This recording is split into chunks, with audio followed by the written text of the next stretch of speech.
Alright everybody, today we're looking at my office tank. This is a little 10-gallon tank, and I seldom shoot any video of it. It doesn't even have a playlist on my channel. But if you will see that Rubber Lip Pleco in the back of the tank there, that is the reason I'm actually shooting this video. I decided last night I'm going to try and experiment with this tank. You can tell it's got a lot of blackbeard algae in it.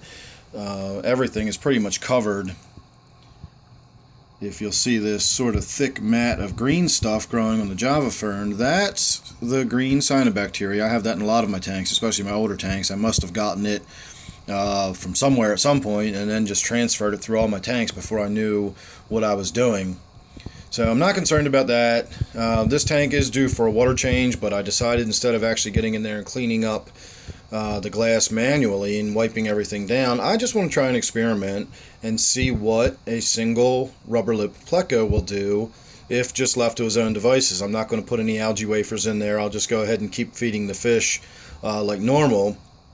So there will be fish food in the tank, and he will be able to get any of that gets, left over on the bottom, like the Cory cat that I've got in here. But I'm just curious to see how much of this algae will get eaten up by that Pleco. I'm thinking it's going to be quite a lot. This tank is probably going to undergo a pretty serious change just by putting that one fish in here. I also bought another fish today that is in another one of my tanks that I bought for the purposes of algae control, but that will be for a different video altogether.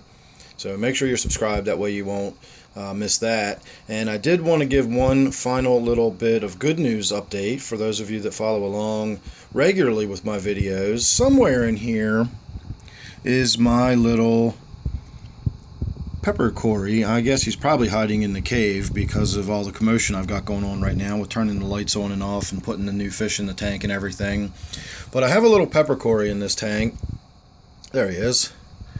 And he was in my black ghost knife fish tank downstairs, and I noticed that all of his barbels had been chewed off. I don't believe that it was the substrate that was doing it. I do believe that it was the tiger barbs in the tank that were nipping at him and chewing his barbels off.